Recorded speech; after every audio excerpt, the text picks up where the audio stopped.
दोनों हाथ जोड़ लें।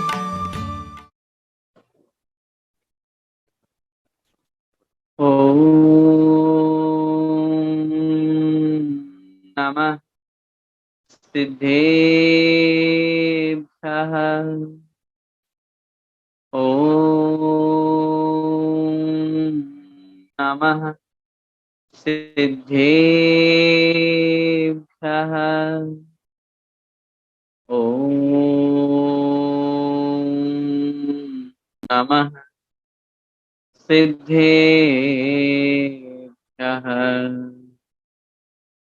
नमो अरिहन्ताणं नमो सिद्धाणं नमो आयर्याणं नमो उवज्झायाणं नमो लोये सव्वसाहूणम्।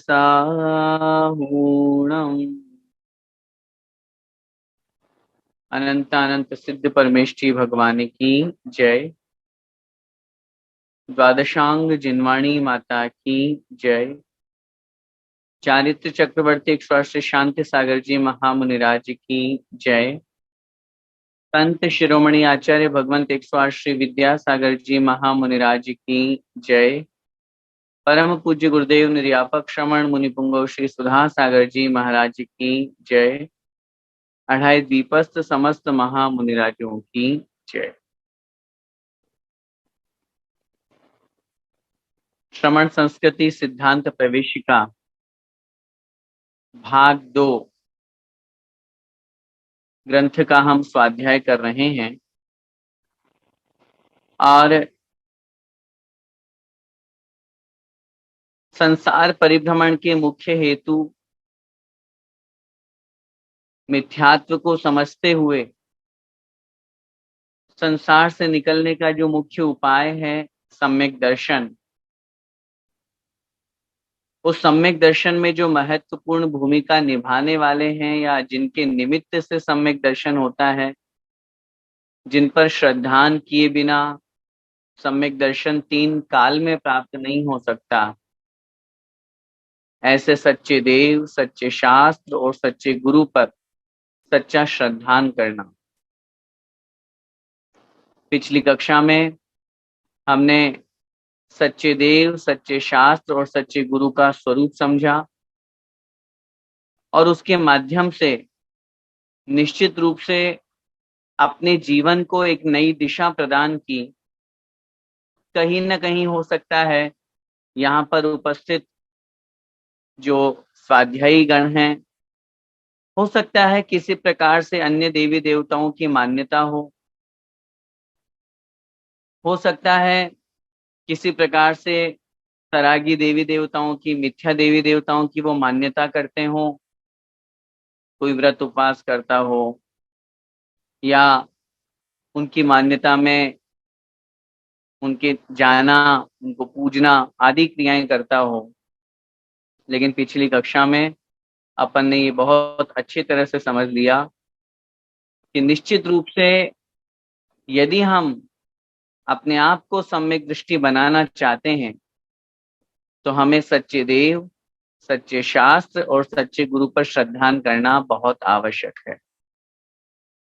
और उन सच्चे देव के स्वरूप में अपन ने समझा कि जो वीतरागी, सर्वज्ञ और हितोपदेशी होते हैं, जिनमें ये 3 गुण पाए जाते हैं, वो सच्चे देव की कोटि में आते हैं। सच्चे शास्त्र जो इन वीतरागी जिनेंद्र भगवान के द्वारा जो उपदेशित होते हैं, उन्हें हम सच्चे शास्त्र कहते हैं। और उन्हीं जिनेंद्र भगवान के समान निर्ग्रंथ दिगंबर रूप को धारण करके सच्चे गुरु की कोटि में वही आ सकते हैं जो 28 मूल गुणों का पालन करते हो, निर्ग्रंथ दिगंबर हो। तो ऐसे सच्चे देव, सच्चे शास्त्र और सच्चे गुरु पर जहाँ सच्चा श्रद्धान होता है, निश्चित रूप से वहां पर सम्यक दर्शन होता है। आज की इस कक्षा में अपन उसी चर्चा को आगे बढ़ाते हुए जो तीसरा चैप्टर है जिसका नाम है मिथ्यात्व, इस मिथ्यात्व के बारे में समझेंगे। मिथ्यात्व के बारे में समझना इसलिए आवश्यक है क्योंकि पिछली कक्षा में हमने सच्चे देव शास्त्र गुरु के बारे में समझा और यहाँ पर उपस्थित अनेक लोग उन सच्चे देव, सच्चे शास्त्र और सच्चे गुरु पर सच्चा श्रद्धान करते हैं, लेकिन उस सच्चे श्रद्धान में भी हो सकता है कदाचित और कहीं थोड़ी सी भी अगर गलती हो जाती है या किसी भी प्रकार से कोई ऐसी क्रिया हम कर बैठते हैं जिसमें मिथ्यात्व का दोष लगता है।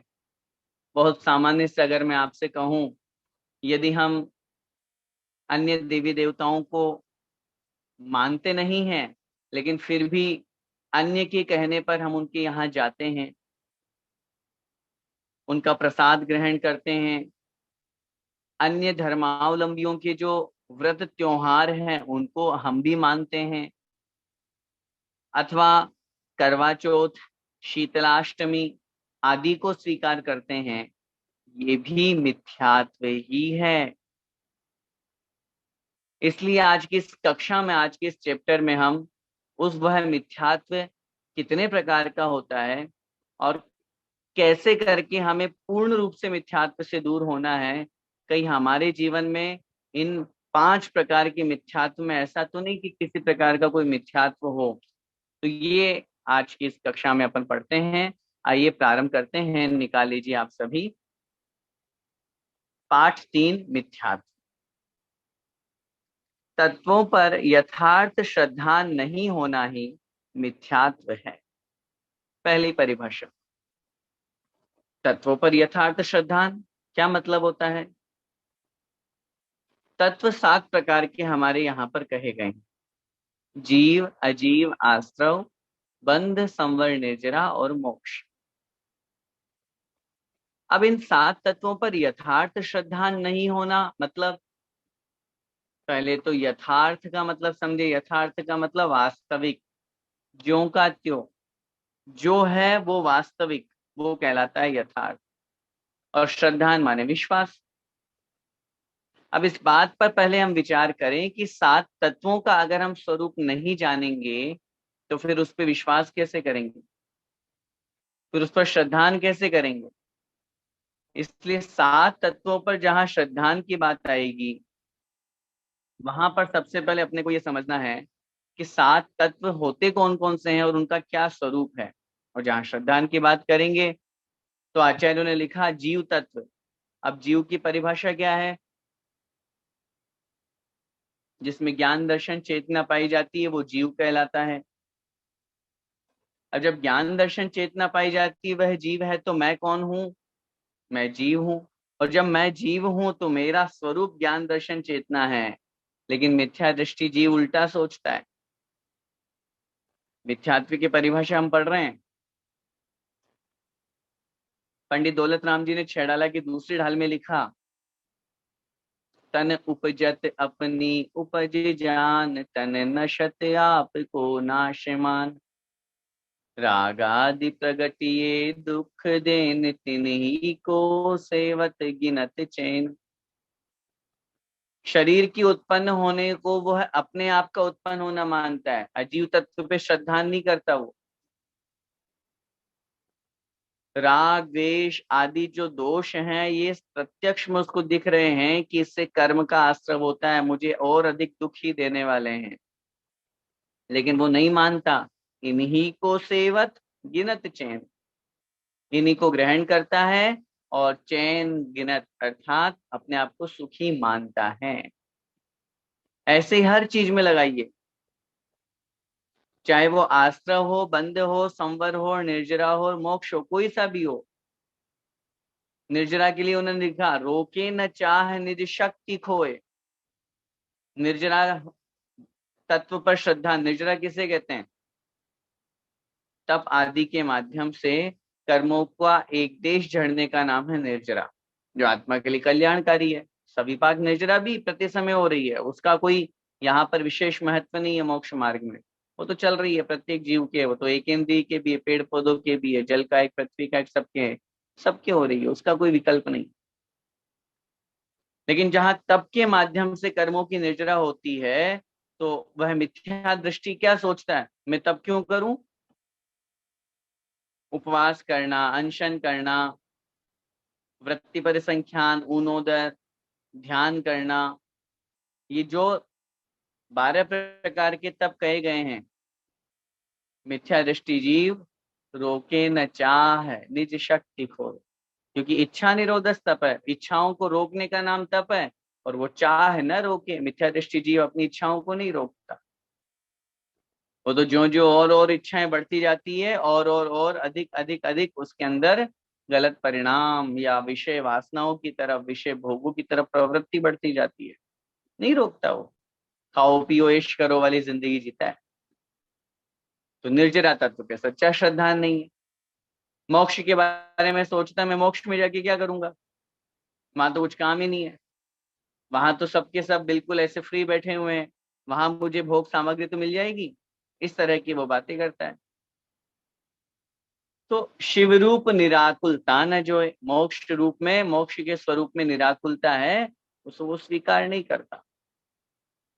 तो अपन ने जो पहली लाइन पढ़ी, 7 तत्वों के प्रति यथार्थ श्रद्धान का नहीं होना, क्योंकि जहां सच्चा श्रद्धान होगा वहां सम्यक दर्शन होगा, और जहां 7 तत्वों के प्रति विपरीत श्रद्धान होगा वहां मिथ्यात्व, उसको ही हम पढ़ रहे हैं। अथवा दूसरी परिभाषा लगाएंगे तो सच्चे देव, शास्त्र और गुरु पर श्रद्धान न करना, या झूठे देव शास्त्र गुरु पर श्रद्धान करना मिथ्यात्व है।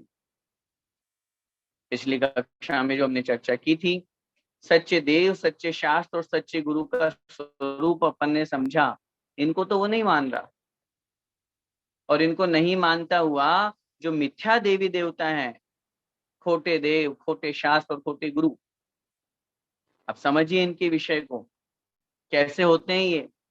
जो अस्त्र शस्त्र और वस्त्र से सहित होते हैं वो खोटे देव कहलाते हैं। बहुत सिंपल परिभाषा बता रहा हूं, अस्त्र शस्त्र और वस्त्र से सहित होते हैं, काम क्रोध आदि विकार से युक्त होते हैं, हमारे ही समान परिग्रही होते हैं, हमारे ही समान संसारी होते हैं, जो भोजन पान आदि का प्रयोग करते हैं, उपयोग करते हैं, वे सब खोटे देव की कोटि में है, खोटे देव कहलाएंगे। वनिता गदा आदि जो चिन्ह की, मैंने लास्ट टाइम भी आपको कहा था, आरिका विज्ञानमती माता जी की पुस्तक सच्चे देव का स्वरूप, उसमें वो कह रही है उनसे लाख गुना अच्छे तो हम हैं। कहाँ हमारे पास अस्त्र शस्त्र हैं, कहाँ हम पिस्टल चाकू लेकर के घूमते हैं, कहाँ हम 24 घंटे अपनी पत्नी को लेकर के घूमते हैं। ये वास्तविक स्वरूप को समझ करके, और चाहे गुरु की बात करें जो परिग्रह से सहित है, बैंक बैलेंस चल रहा है, काम वासनाओं में फंसे हुए हैं, बस थोड़ा सा बोलना क्या आ गया, बस दुनिया को यूं समझते हैं। आज देखिए इतने सारे फालतू के बाबाओं की हकीकत सामने आ रही है, सब जेल में है, करोड़ों रुपए का बिजनेस चलाते हैं।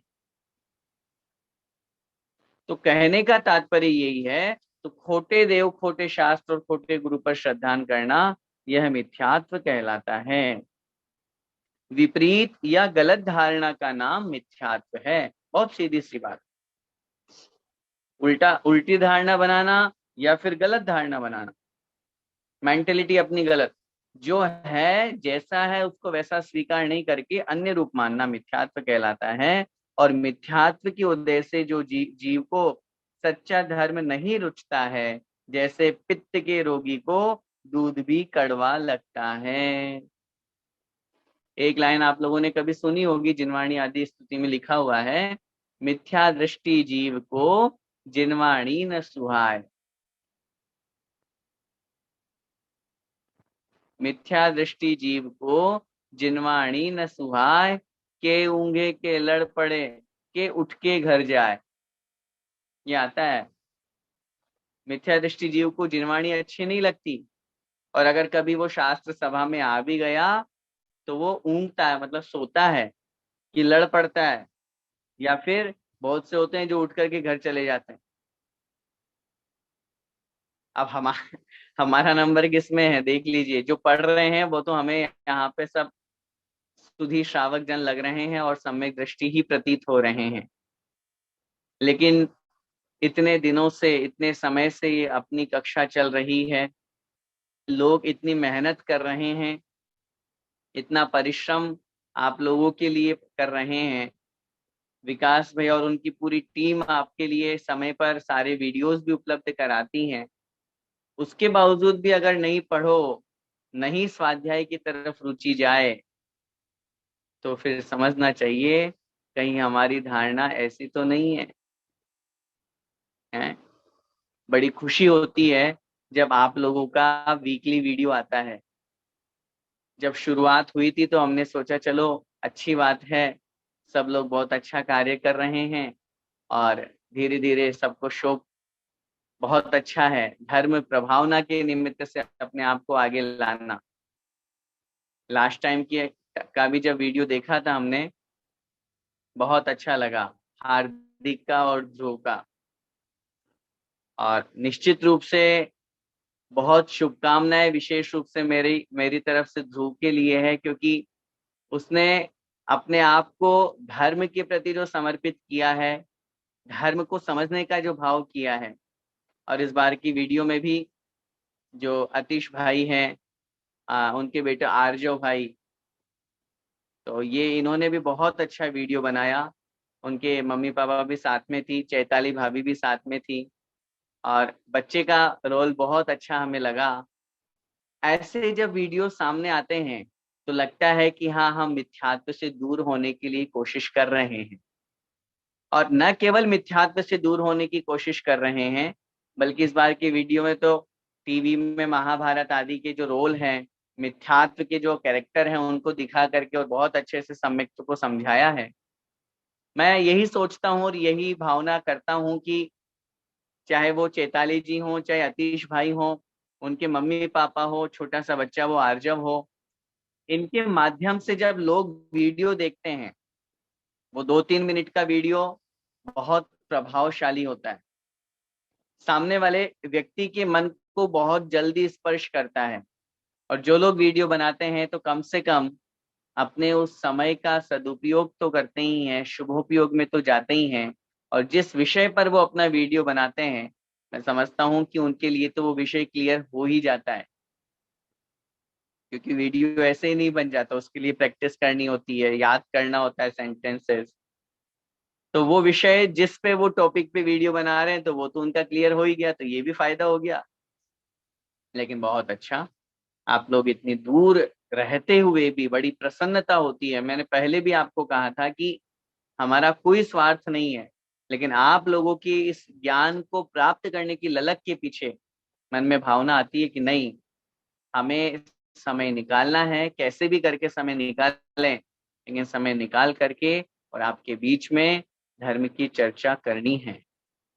और आज जब ऐसे मिथ्यात्व जैसे टॉपिक पे जब अपनी चर्चा अपनी आती है, तो पूज्य गुरुदेव तो हमेशा कहते हैं कि जीवन में पाप छोड़ दिए, सत्य व्यसन छोड़ दिए, कोई बहुत बड़ी बात नहीं है।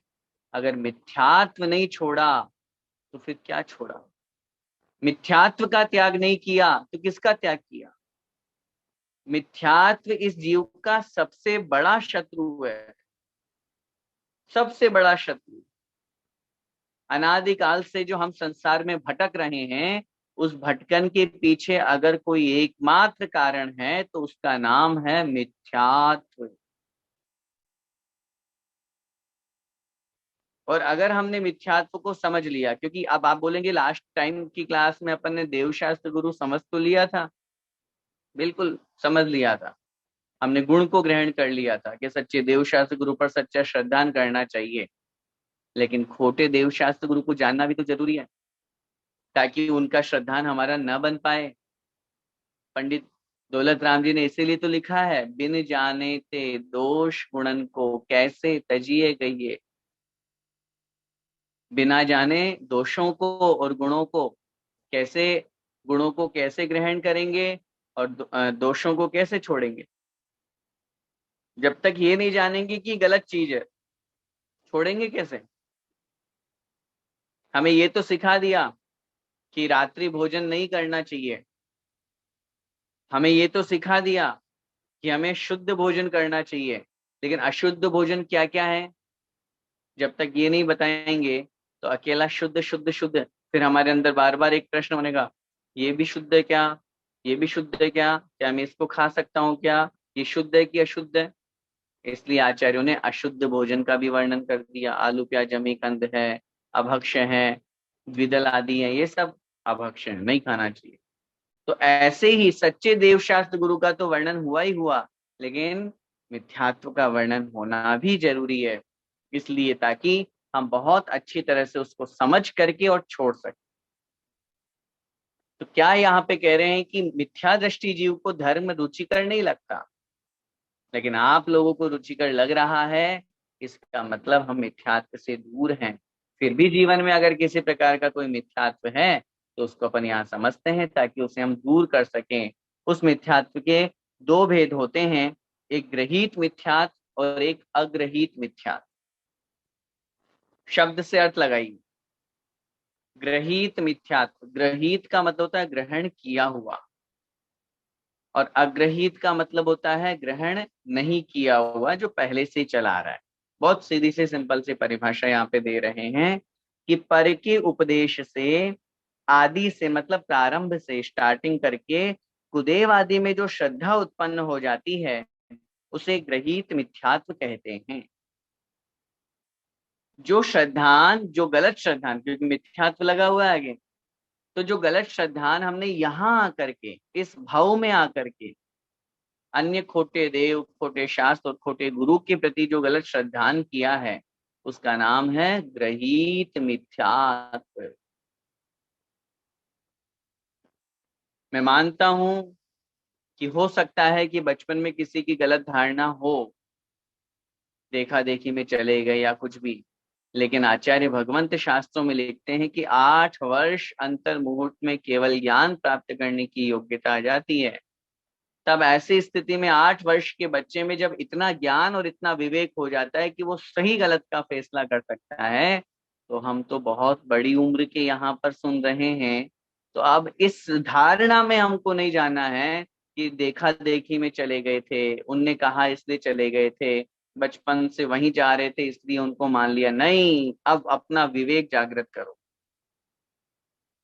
अपनी बुद्धि से आप विचार करें क्या सही है और क्या गलत है।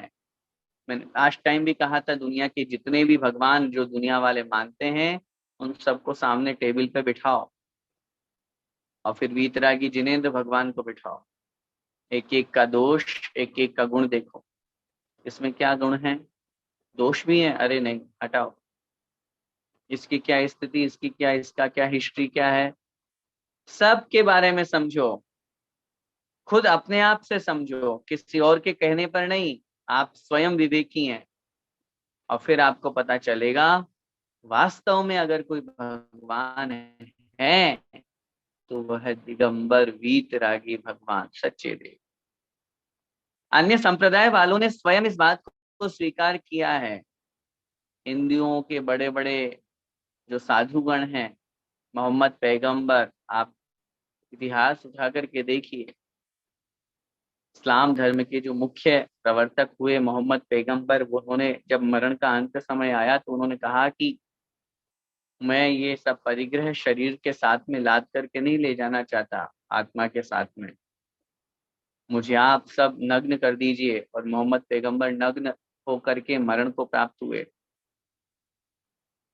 उन्होंने कहा दिगंबर धर्म सच्चा धर्म है। हिंदुओं के कितने साधु अपने आप को सच्चे धर्म के रूप में स्वीकार करते हैं, दिगंबर धर्म सच्चा धर्म। तो कहने का तात्पर्य मेरा ये है, तो इस ग्रहित मिथ्यात्व को छोड़ना बहुत जरूरी है जो हमने यहाँ आकर के ग्रहण किया। और दूसरा है अग्रहित मिथ्यात्व, जिसकी परिभाषा लिख रहे हैं कि अनादि काल से किसी के उपदेश के बिना शरीर को ही आत्मा मानना, व पुत्र धन आदि संपत्ति के बारे में उन्हें अपनत्व करना, उन्हें अपनत्व मानना आदि में, ये क्या कहलाता है, अग्रहित मिथ्यात्व। मैं सुखी दुखी में रंग राव, मेरे धन ग्रह गोधन प्रभाव, मेरे सुततिय में सबल दीन, बेरूप सुभग मूरख प्रवीण। क्या कह रहे हैं?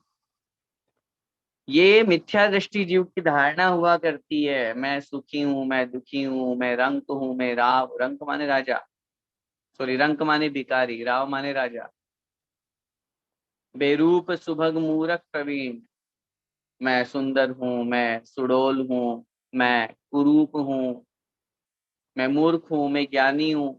ये जो भी धारणाएं हमारी बनी हुई है, जबकि ये सब तब कर्माधीन है, कर्मोदय जनित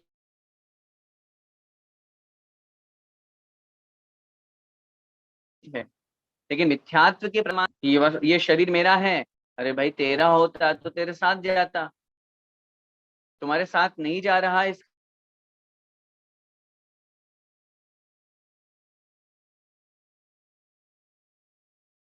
रूप समझा, जो भी स्वीकार नहीं कर रहा है, जहां बनती है वह कहलाता है अग्रहित मिथ्यात्व।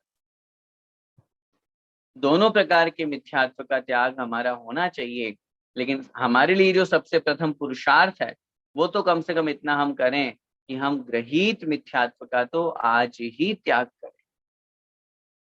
अगर हमारी धारणा खोटे देव, खोटे शास्त्र और खोटे गुरुओं के प्रति श्रद्धांजलि बनी हुई है, यदि हम सरागी देवी देवताओं की पूजा अर्चना करते हैं, अष्ट द्रव्यों से पूजा अर्चना करते हैं, नवदा भक्ति करते हैं, यदि हम खोटे देव, खोटे शास्त्र और खोटे गुरुओं को मानते हैं, उनके व्रत उपवास आदि करते हैं, जैसे अभी बहुत से लोगों के मुंह से आपने सुना होगा सावन के सोमवार, हैं, ऐसे करवा चौथ आदि जो मैंने आपको कहा, रत्नगंडक शाहुकाचार्य में आचार्य भगवंत समंत भद्र स्वामी महाराज ने अनेक प्रकार से मूर्ताओं का वर्णन किया, 3 प्रकार की मूर्ताओं में, देव मूर्ता, लोक मूर्ता और गुरु मूर्ता।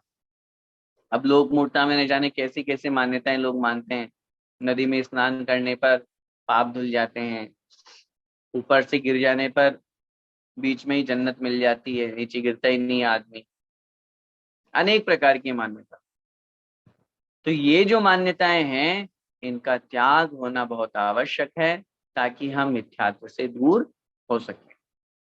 अब आगे कह रहे हैं मिथ्यात्व के 5 भेद और भी हैं। अब ये 5 भेद बहुत महत्वपूर्ण है, आप लोग अक्सर शायद मेरे ख्याल से सुने होंगे, नहीं सुने होंगे तो मैं आपको यहाँ की लाइन बता रहा हूँ, वो अक्सर हम लोगों ने बोली होगी। आलोचना पाठ में आप लोगों ने ये लाइन बोलते हैं, विपरीत एकांत विनय के, संशय ज्ञान कुनय के, वश होय घोर अघ कीने, वचित नहीं जाय कहीने। आलोचना पाठ की एक एक लाइन कितनी इंपॉर्टेंट है, इतनी महत्वपूर्ण है कि यदि हम उसको बहुत अच्छी तरह से अगर समझ लें और उसके उसके अंदर जो अपनी आलोचना की है, भगवान मैंने ऐसे ऐसे ऐसे ऐसे पाप किया है, तो निश्चित रूप से सामने वाला बहुत पापों से बच सकता।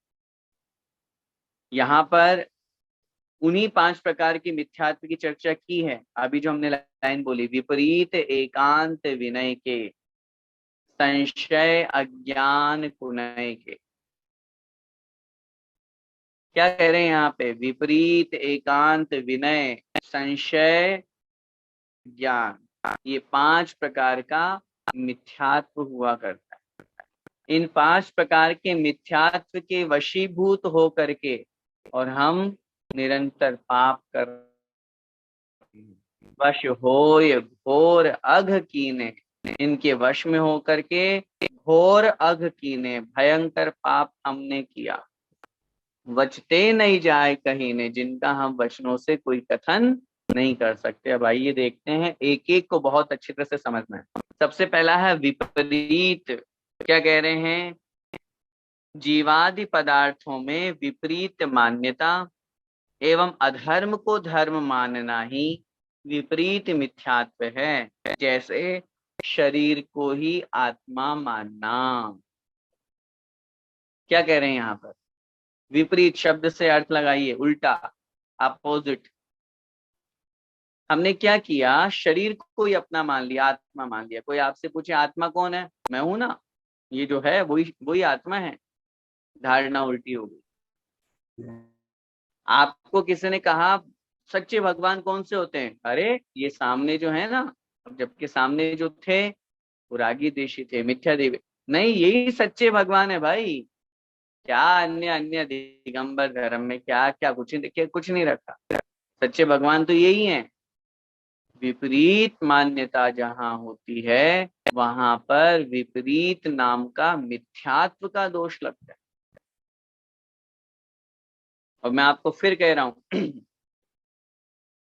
विपरीत मान्यता रूप जो मिथ्यात्व है, या मिथ्या दृष्टि जो मिथ्यात्व से युक्त है, ये सब पापों में सबसे बड़ा पाप, सब पापों में सबसे बड़ा पाप है। इतना बड़ा पाप कहा गया है, इसलिए इस पाप से अपने को दूर होने का प्रयास करना चाहिए। दूसरा है एकांत मिथ्यात्व। अब ये भी बहुत से लोग करते हैं, देखिए जरा इसकी डेफिनेशन। जीवादि पदार्थों में पाए जाने वाले अनेक धर्मों में से एक धर्म को ही स्वीकार करना एकांत मिथ्यात्व है। जैसे पदार्थ को नित्य ही मानना। क्या मतलब हुआ, एकांत और अनेकांत, ये दो शब्द आप लोगों ने अक्सर सुने होंगे अपने यहाँ पर। एक स्याद्वाद शब्द भी चलता है, स्याद्वाद तो बाद में, पहले अनेकांत समझिए। अनेक अंत, अनेक माने जो एक नहीं है, एक से अधिक है। और अंत का मतलब होता है धर्म, अंत का मतलब होता है पक्ष, अंत का मतलब होता है कथन। जहां अनेक प्रकार के पक्ष या अनेक प्रकार के कथन होते हैं उन्हें हम कहते हैं अनेकांत। आचार्य महाराज कहते हैं दुनिया की प्रत्येक वस्तु अनेकांतात्मक है। अनेकांतात्मक होने के बावजूद भी यदि हम, हमारी धारणा या हम उसको एक रूप में ही मानते हैं, एकांत रूप में ही मानते हैं, तो वो मिथ्यात्व की कोटि में आ जाता है। जैसे यहाँ इन्होंने उदाहरण दिया ना, पदार्थ को नित्य ही मानना। नित्य का मतलब होता है हमेशा रहने वाला, शाश्वत। और अनित्य का मतलब होता है क्षणिक, है ना, अशाश्वत, जो नष्ट होने वाला है। अब अगर हम ये सोचें कि नहीं, पदार्थ तो नित्य ही है, हमेशा रहने वाला है, पदार्थ कभी नष्ट होता ही नहीं है, तो आप बताइए ये हमारी धारणा सही है कि गलत है? गलत है। अरे साक्षात दिखाई देता है पदार्थ नष्ट होता है।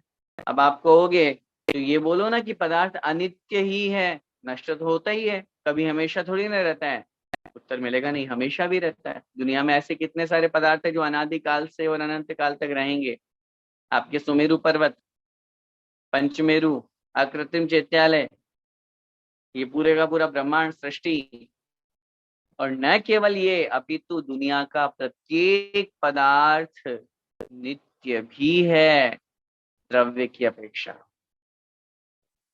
क्योंकि द्रव्य कभी नष्ट नहीं होता, पर्याय बदल जाएगी, पर्याय परिवर्तित हो जाएगी। पर्याय अनित्य है लेकिन द्रव्य नित्य है। प्रत्येक पदार्थ नित्य भी है और अनित्य भी है। इस तरह की धारणा जहां पर हमारी बन जाएगी उसका नाम है अनेकांत धर्म।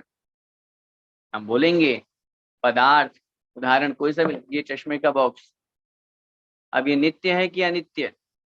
बोलिए, उत्तर क्या मिलेगा? नित्य भी है और अनित्य भी है। नित्य किस अपेक्षा से? ये पुद्गल है, पुद्गल द्रव्य है।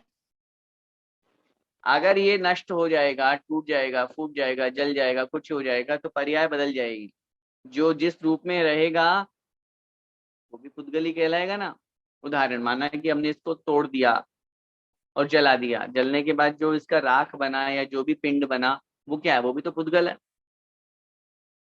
तो पुद्गल पहले भी था और पुद्गल अभी भी है। ऐसी स्थिति में ये क्या कहलाएगा? ये कहलाएगा नित्य द्रव्य की अपेक्षा, लेकिन पर्याय की अपेक्षा अनित्य है। क्यों? अभी बॉक्स है, जला दिया, वो पिंड बन जाएगा, गंदी प्लास्टिक है इसलिए राख बन जाएगा, जो भी बनेगा। पर्याय बदल गई, पर्याय बदल गई, अनित्य है। हर चीज में लगाइए, दुनिया की हर एक वस्तु में, जीव द्रव्य में लगा लीजिए। अभी हम मनुष्य पर्याय में हैं, आयु पूर्ण होने पर माना कि देव पर्याय में पहुंचे, तो मेरी आत्मा ही तो, ये आत्मा ही तो गई वहां से, आत्मा नष्ट नहीं हुई, ये आत्मा ही वहां देव पर्याय में गई। तो आत्मा यहाँ भी थी, आत्मा वहां भी है, तो आत्मा तो नित्य है, शाश्वत है, आत्मा कभी नष्ट नहीं होती। लेकिन पर्याय बदल गई, अभी मनुष्य पर्याय थी इस आत्मा की, अब देव पर्याय हो गई। ये कहलाया अनेकांत तत्व। अनेकांत में बड़ा आनंद है। जहां एकांत होगा वहां झगड़ा होगा, वहां लड़ाई होगी, वहां विवाद होगा। क्यों? नहीं, मैंने कहा ना यही है, मैं जो कह रहा हूं यही है, इसके अलावा और कुछ हो ही नहीं सकता। जहां ऐसी मान्यता होती है, लड़ाई वहीं पर होती है, झगड़ा वहीं पर होता है, और इसीलिए आज विवाद सब जगह हो रहे हैं। बड़े बड़े वैज्ञानिकों ने, बड़े बड़े दर्शनकारों ने, फिलोसोफर्स ने, दार्शनिकों ने कहा कि जैन दर्शन के इस अनेकांत सिद्धांत को अगर पूरा देश, पूरी दुनिया अपना ले, तो आधी लड़ाई तो वहीं खत्म हो जाए। हम लोगों की जो लड़ाइयाँ होती है ना, वो एकांत को लेकर के होती है, ईगो। मैंने कहा ना, मैंने कहा तो तुम माने क्यों नहीं? मैं जो कह रहा हूं वही सत्य है, ऐसा हो ही नहीं सकता, मैं जो कहूंगा वही तुम्हें करना पड़ेगा, बस हो गई लड़ाई शुरू। आज निश्चय व्यवहार को लेकर के लोग कितना लड़ रहे हैं, इतना लड़ रहे हैं कि क्या बोलते हैं, एक दूसरे से इतनी कषाय हो जाती है इसके कारण से कि क्या बताएं, जबकि है कुछ नहीं। अरे जब आचार्यों ने निश्चय नय का कथन किया है, तो व्यवहार नय का भी कथन किया है। जैसे निश्चय नय सत्य है, ऐसे व्यवहार नय भी सत्य है। आप अगर अकेले निश्चय नय को लेकर के साथ चलोगे और व्यवहार को छोड़ दोगे, व्यवहार को झूठा कहोगे, व्यवहार को हे कहोगे, तो गलत, निश्चित रूप से गलत, आप एकांत मिथ्या दृष्टि हो। ऐसे ही आपने निश्चय नय को छोड़ दिया, मात्र सिर्फ व्यवहार व्यवहार व्यवहार व्यवहार, व्यवहार की क्रियाओं में लगे, मात्र क्रिया कांड में लगे, निश्चय की तरफ कोई ध्यान नहीं है, वो भी मिथ्या दृष्टि है, एकांत मिथ्या दृष्टि। मिथ्यात्व का एकांत जहां पर भेद आचार्यों ने किया है, उसकी आप अवधारणा समझिए, कितनी बड़ी बात आचार्य यहाँ कह रहे हैं। एकमात्र एक ही मान्यता जहां पर बना करके चलोगे, मिथ्यात्व का दोष लगेगा। और जो लोग, बहुत क्लियर कह रहा हूं, जो लोग मात्र मात्र निश्चय निश्चय को पकड़ करके चलते हैं, मिथ्या दृष्टि है। और ऐसे ही जो लोग मात्र व्यवहार व्यवहार को पकड़ के चलते हैं, निश्चय की बात ही नहीं करते, निश्चय तक पहुंचने का प्रयास ही नहीं करते, वो भी मिथ्या दृष्टि है। अपने को दोनों नयों का सहारा लेकर के चलना चाहिए। जितने बड़े बड़े ग्रंथ हैं, चाहे आध्यात्मिक ग्रंथ कोई से भी ले लीजिए, द्रव्यान्यों के ग्रंथ, चाहे समय सार जी, नियम सार जी, प्रवचन सार जी, न्याय के ग्रंथ आप कोई से भी, आलाप पद्धति, सब में आचार्यों ने सब नयों का वर्णन किया। मैं हमेशा कहा करता हूँ, कौन से शास्त्र में, कौन से आगम में लिखा है कि निश्चय ने सच्चा है और व्यवहार ने झूठा है? खुले मंच से चैलेंज कर रहा हूँ, अगर कहीं पे लिखा हुआ बता दें तो मैं आपको, जो आप कहेंगे मैं मान लूंगा। कहाँ लिखा है? आचार्य अमृतचंद स्वामी महाराज तो इतना लिखते हैं स्पष्ट रूप से, पुरुषार्थ सिद्धि उपाय का जहां उन्होंने ग्रंथ लिखा, वहां पर एकेन विना छिज्जे तित्थम अन्नम च तच्चम च, उन्होंने बहुत स्पष्ट लिखा कि दोनों नयों का, दोन्नवी नयान भूयम, आचार्य कुंद कुंद स्वामी महाराज लिख रहे हैं, दोनों नयों का आश्रय लेकर के जो चलता है वो है ज्ञानी समझदार। अमृतचंद स्वामी महाराज लिखते हैं, अगर निश्चय नय को छोड़ दोगे तो तत्व को भूल जाओगे, और व्यवहार नय को छोड़ दोगे तो तीर्थ अर्थात धर्म ही नष्ट हो जाएगा। आजकल समाज में बहुत गलत धारणाएं चल रही हैं, लोग व्यवहार की क्रियाओं को दूर भाग रहे हैं। क्या होता है पूजा पाठ से, क्या होता है अभिषेक करने से? हाँ, ये तो पर की क्रिया है, ये तो पर की क्रिया है, अभिषेक करना पर की क्रिया है, पूजन पाठ करना पर की क्रिया है, आहार देना पर की क्रिया है, हमें तो बस आत्म की क्रिया करनी है। हम पूछते हैं भाई स्वाध्याय क्या है, वो भी तो कर रहे हैं, वो पर की क्रिया नहीं है। और आप किसी भी क्रिया को पर की क्रिया क्यों मान रहे हो? हर एक क्रिया में अगर आप अपना आत्म कल्याण लगा लोगे तो वही क्रिया स्व की क्रिया हो जाएगी। अभिषेक आप किसके लिए कर रहे हो? भगवान के लिए हैं? अच्छा, भगवान को गंदगी हो गई, भगवान ओ इतने मेले हो गए, भगवान देखो कितनी धूल मिट्टी चढ़ गई, चलो अपन अभिषेक कर देते हैं, इसलिए अभिषेक करते हैं। भूल करके भी ऐसी धारणा मत बना लेना। कर्म प्रबंध निगड़ैरपि हीन ताप्तम ज्ञात्वापि भक्ति वशतः परमादिदेवम त्वां स्वीय कल्मष गणोन्मथ नाय देव शुद्धोदकैरभिनयाभि महाभिषेक। इस अभिषेक करने वाले श्लोक का अर्थ पूरा डिटेल में आप मेरी पुस्तक सार्थक जिन पूजा से समझ लेना। अभी इस बात को समझिए कि यहाँ आचार्य माघनंदी स्वामी महाराज कह रहे हैं भगवान मैं कर्म कर्म से बंधा हुआ हूं, ज्ञात्वा भी जानते हुए भी, भक्ति वशतः भक्ति के वशीभूत होकर के भगवान में स्वीय कल्मश अपने पापों को नष्ट करने के लिए जलधारा छोड़ दिया। कितनी बड़ी बात है, जल भगवान के ऊपर डाला जा रहा है और मेल मेरा धुल रहा है, कर्म मेरे कट रहे हैं। कहाँ है पर की क्रिया, कहाँ है जड़ की क्रिया? अरे मेरी आत्म कल्याण की क्रिया है अभिषेक। पूजन करने से पुण्य बंद किसको होगा? भगवान को। कर्मों की निर्जरा किसकी होगी? मेरी स्वयं की होगी। दान देने से जितनी भी क्रियाएं हैं उन सब क्रियाओं में अपने आप को जब तक हम इंक्लूड नहीं करेंगे आत्म कल्याण का भाव नहीं रखेंगे, ऐसे तो फिर ऐसे तो बाहर से करते जाओ कितने भी। अब ये तो हुई इनकी अपेक्षा, अब दूसरी अपेक्षा लगाओ जो मात्र बाहर बाहर की क्रियाओं में उलझे, मतलब ही नहीं। एक थाली से दूसरे थाली में ट्रांसफर करना है, लाखों करोड़ रुपए खर्च करके विधान करने, बड़े बड़े सिद्ध चक्र विधान, श्रीफल चढ़ाना है, और यही नहीं पता सिद्ध भगवान का मतलब क्या होता है, यही नहीं पता पंच परमेष्टि का मतलब क्या होता है। पूजन कर लिए नव देवताओं की, उनको पूछा भैया नव देवताओं के नाम बताना, नहीं आता। ऐसे लोगों को कहेंगे भैया ये क्रियाकांडी, मात्र व्यवहार व्यवहार में उलझे हुए हैं, आत्म स्वरूप को जानते ही नहीं है। तो वो भी जानना जरूरी है, नहीं तो आप भी व्यवहार मात्र को मानने वाले मिथ्या दृष्टि कहलाओगे। तो कहने का मेरा तात्पर्य, हर चीज को हर पहलू को समझिए। अनेकांत धर्म है तो फिर हम एकांत रूप में क्यों आगे बढ़ रहे हैं, क्यों जा रहे हैं? ये भी मिथ्यात्व। इसके बाद में आगे तीसरा कह रहे हैं विनय मिथ्यात्व। सच्चे देवशास्त्र गुरु एवं अन्य मिथ्या देवशास्त्र गुरु को समान मानना विनय मिथ्यात्व है। जैसे अरिहंत देव तथा अन्य देवों की समान रूप से विनय करना, ये भी हम बहुत करते हैं। और ईमानदारी से आज अपने अपने घरों को, जहाँ पे आप लोगों की ये भगवान की तस्वीरें आदि आप रखते हैं, उसको टटोलिए और उसमें जरा देखिए, ऐसे बहुत सारे घर मिल जाएंगे जहां पर आपने अपने वीतरागी भगवान महावीर स्वामी, आदिनाथ भगवान या 24 तीर्थंकर में से कोई भी, बाहुबली आदि किन्हीं भी भगवान को, वीतरागी भगवान को आपने फोटो लगा रखी है, और उसी के साथ में मिथ्या देवी देवताओं की फोटो भी लगी है, सरागी देवी देवताओं की फोटो भी लगी है। आपने क्या किया? एक ही ताक में दोनों को समान रूप से सम्मान दे दिया। ये कहलाएगा विनय मिथ्यात्व।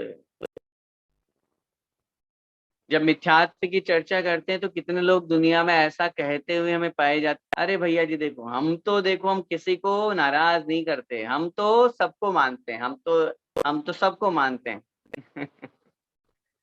आप सबको एक समान मानते हो, आपने गधे घोड़े सब बराबर कर दिए। हम्म। कहाँ वीतरागी जिनेन्द्र भगवान, कहाँ ये रागी देश है, कहाँ स्फटिक मणि, कहाँ कांच के टुकड़े? सोचो तो सही। कहाँ केवल ज्ञानी सर्वज्ञ और कहाँ अज्ञानी मिथ्या ज्ञानी संसारी जीव। कहाँ हम समानता बना रहे हैं। अगर हम इनको समान रूप से सम्मान देते हैं, विनय करते हैं, इनको मानते हैं, आचार्य महाराज कह रहे हैं वैनयिक मिथ्यात्व, विनय मिथ्यात्व का दोष लगता है।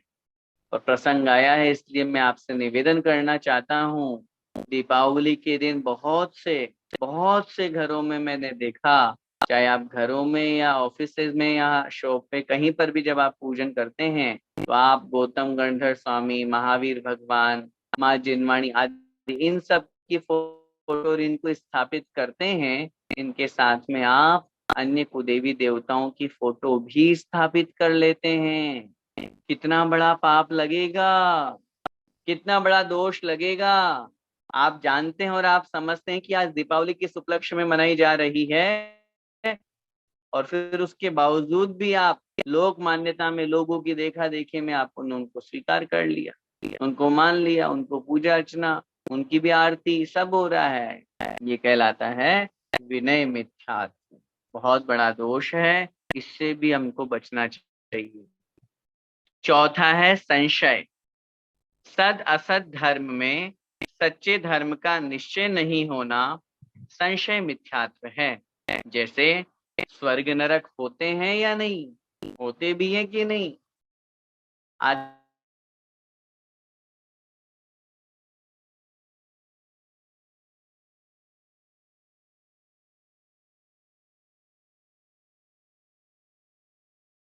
माने इस स्वर्ग, हम कैसे माने कि कर्म होते हैं।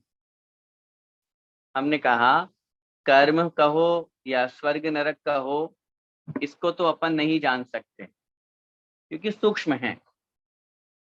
लेकिन कम से कम इस बात को तो अपन बहुत अच्छी तरह से जान सकते हैं कि संसार में जो विभिन्नताएं पाई जाती है, कोई काला है, कोई गोरा है, कोई छोटा है, कोई बड़ा है, कोई अमीर है, कोई गरीब है, एक ही टाइम में, एक ही समय में, एक ही हॉस्पिटल में पैदा हुआ है, तो भी क्या सबकी किस्मत या सबके कर्म एक जैसे हैं? नहीं है, अलग अलग है। एक क्लास में शिक्षक 35-40 विद्यार्थियों को पढ़ा रहा है, तो क्या सब एक जैसा याद कर रहे हैं? नहीं, सबका ज्ञान का क्षेत्रफल अलग अलग है। इस बात से ये सिद्ध होता है कि निश्चित रूप से कोई ना कोई ऐसी शक्ति हमारे साथ लगी हुई है जिसकी वजह से ये सब चेंजेस होते हैं, ये सब परिवर्तन हो रहे हैं। और वो शक्ति है कर्म की शक्ति। और वो ही कर्म हमें स्वर्ग नरक तिर्यंच आदि रूप में पहुंचाता है।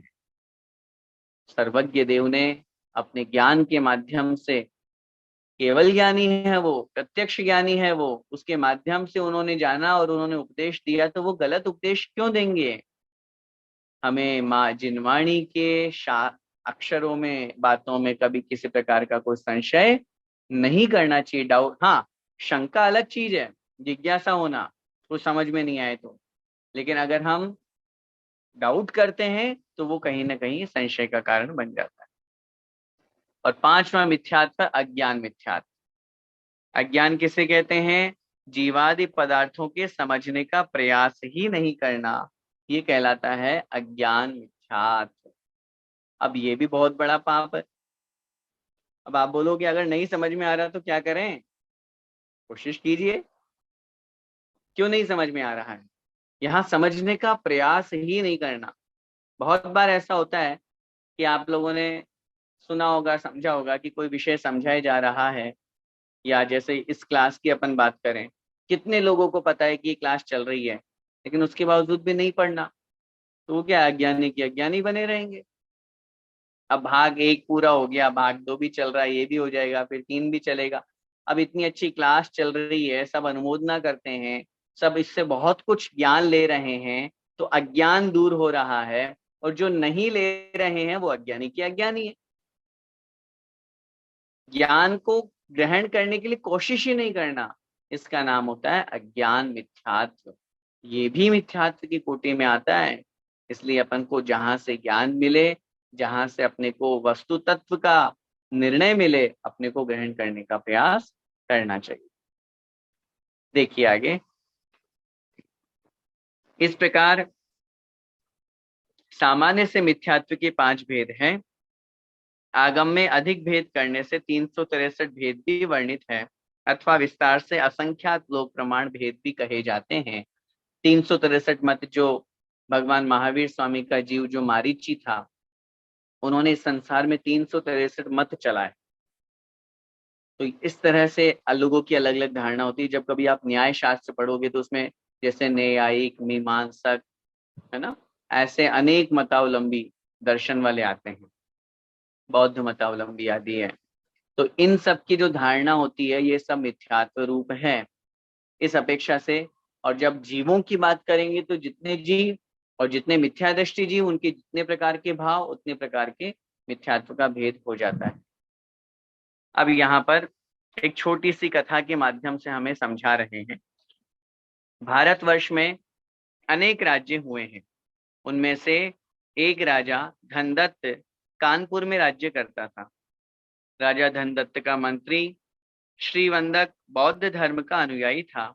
एक दिन राजा एवं मंत्री दोनों राजमहल की छत पर विचार विमर्श कर रहे थे। अकस्मात आकाश मार्ग से आते हुए 2 चारण रिद्धिधारी मुनि महाराज दिखे। राजा ने वंदना करके उन्हें काष्ठासन पर विराजमान होने का अनुरोध किया। काष्ठासन माने काष्ठ आसन, लकड़ी का आसन।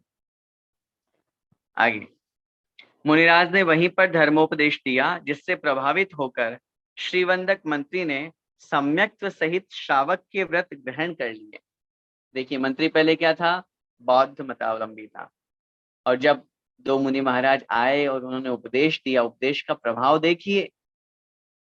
आप बोलते हैं ना कि क्या होता है पढ़ाई करने से, जो लोग कहते हैं अरे वीकली पाठशाला से क्या होता है, कितनी धारणा बदलती है, कितना ज्ञानार्जन होता है, कितने नियम बन जाते हैं। पहले कितने लोगों के कितने, कोई चारित्र नहीं था, कोई व्रत नहीं था, कोई मंदिर जाने का भाव नहीं था, आलू प्याज आदि छोड़ने का भाव नहीं था। आज कितने सारे यहाँ पर व्रत लेने वाले या नियम लेने वाले बन गए। तो उपदेश का बड़ा प्रभाव होता है और उनके उपदेश को सुन करके मंत्री ने वहां पर सम्यक्त्व को अंगीकार करके श्रावक के व्रत ग्रहण किए। उस दिन मंत्री अपने बौद्ध गुरुओं की वंदना के लिए नहीं गया। भाई, जब सम्यक्त्व को अंगीकार कर लिया तो अब खोटे गुरुओं के पास क्यों जाएगा वो। यह देखकर बौद्ध गुरुओं ने उसे बुलाया और फिर भी जब बुलाने पर भी उसने उनकी वंदना नहीं की और सारी बातें सुना दी, बता दी कि ऐसे ऐसे आज दिगंबर रूपधारी मुनिराजों को मैंने दर्शन किए हैं। अब आकाश मार्ग से चल के आ रहे, मतलब उनमें शक्ति है। वो उससे बड़ा प्रभावित हुआ। ये भी एक धर्म प्रभावना में और सम्यक में निमित्त बनता है। तो बौद्ध संघ के गुरुओं ने उसे अनेक उपदेश देकर वापस बौद्ध धर्मी बना लिया। देखो, पहले वो सम्यक्ति बन गया, दिगंबर धर्म को मानने वाला बन गया, लेकिन बौद्ध मतावलंबियों ने, गुरुओं ने उसे वापस बौद्ध मतावलंबी बना लिया। श्रीवंदक फिर संघ की मीठी मीठी बातों में आ गया और सम्यक्त से विचलित हो गया, छूट गया उसका सम्यक्त। फिर आगे क्या हुआ? दूसरे दिन राजसभा में राजा ने बड़े हर्षोल्लास से चारण रिद्धिधारी मुनि महाराजों के आने का समाचार सभी प्रजाजनों को सुनाया। उनमें से कुछ लोग आश्चर्य से राजा की तरफ देख रहे थे। राजा ने अपनी बात के समर्थन के लिए मंत्री से कहा, मंत्री जी, कल मध्याह्न की घटना के शुभ समाचारों से सभा को अवगत कराइए। राजा को तो ये पता था ना कि मंत्री जी ने दिगंबर धर्म स्वीकार कर लिया है, श्रावक के व्रत ले लिया है। तो वो राजसभा में जब बताने लगे कि ऐसे ऐसे मुनि महाराज आए, तो उनके समर्थन में मंत्री जी को कहा। तो राजसभा में जितने लोग थे वो देखने लगे, ऐसा भी कोई होता है क्या कि आकाश मार्ग से चल करके कोई मुनि महाराज आ जाए। तो राजा ने मंत्री को कहा, भाई बताओ आप कल आए थे कि नहीं आए थे, उनके बारे में बताइए। मंत्री ने कहा, महाराज, मैंने तो ऐसे किसी भी मुनिराज को नहीं देखा और यह बात संभव नहीं कि कोई मनुष्य आकाश में गमन करके चल सके। अब देखिए, साक्षात देखा है, आए हैं, चरणों में वंदना की है, उपदेश सुना है, सम्यक्त को अंगीकार करके श्रावक व्रत को स्वीकार कर लिया था, लेकिन वापस बौद्ध गुरुओं के कहने पर मिथ्यात्व की ओर चला गया। और चला गया सो चला गया, लेकिन उसके बावजूद भी अब यहाँ पे झूठ बोल रहा है, गलत मान्यता फैला रहा है। मंत्री श्री वंदक का इतना ही कहना था कि उसी समय उसकी दोनों आंखें मुनि निंदा और मिथ्यात्व से फूट गई। देखिए, मुनि महाराजों का उसने अपलाप किया, आए थे, उपदेश सुना, सब कुछ हुआ, लेकिन सभा में क्या कह दिया? ऐसा हो ही नहीं सकता, मैंने तो नहीं देखा महाराज ऐसे कोई मुनि। और ऐसा हो सकता है कि आकाश में, खुले गगन में, आसमान में कोई मनुष्य चल सके? ऐसे प्रभाव से उसकी दोनों आंखों की रोशनी चली गई। इस घटना को देखकर राजा और प्रजाजनों ने जिन धर्म की खूब प्रशंसा की और सभी सभासदों ने मिथ्यात्व का दुष्परिणाम देखकर जैन धर्म को धारण कर लिया। ये वास्तविकता जब पता चली कि ऐसा क्यों हुआ इसके साथ में, क्योंकि उन्होंने जिन धर्म का अपमान किया है, इस भावना से उन्होंने वहां पर, सब लोगों ने जब वो अतिशय देखा, जिन धर्म को स्वीकार किया। शिक्षा हमें ये लेना है कि अनादिकाल से मिथ्यात्व में फंसे हुए होने के कारण हमारी यह दुर्दशा हो रही है। अतः हमें इसको छोड़ना चाहिए। मिथ्यात्व वह दावाग्नि है जो कि हमारी मानव रूपी श्रेष्ठ पर्याय को भस्म कर रही है, नष्ट कर रही है। इसलिए हमें शीघ्र ही मिथ्यात्व को नष्ट करना चाहिए। और उसको नष्ट करने के लिए क्या उपाय है हमारे पास? हमारे पास एक ही उपाय है, हम खोटे देव, खोटे शास्त्र और खोटे गुरुओं की मान्यता को समाप्त करें। हम सच्चे देव शास्त्र गुरु की मान्यता रखें और उन्हीं पर सच्चा श्रद्धान करते हुए सम्यक्त्व को अंगीकार करें। ग्रहित मिथ्यात्व को छोड़ें, सात तत्वों की सही मान्यता बना करके अग्रहित मिथ्यात्व को छोड़ें और विपरीत, एकांत, विनय, संशय और अज्ञान, जो 5 प्रकार का मिथ्यात्व है, इसका भी परित्याग करके और सम्यक्त्व को अंगीकार करें, ताकि हम अपनी आत्मा का कल्याण करके इस मनुष्य, इसी मंगलमय भावना के साथ बोले द्वादशांग जिनवाणी माता की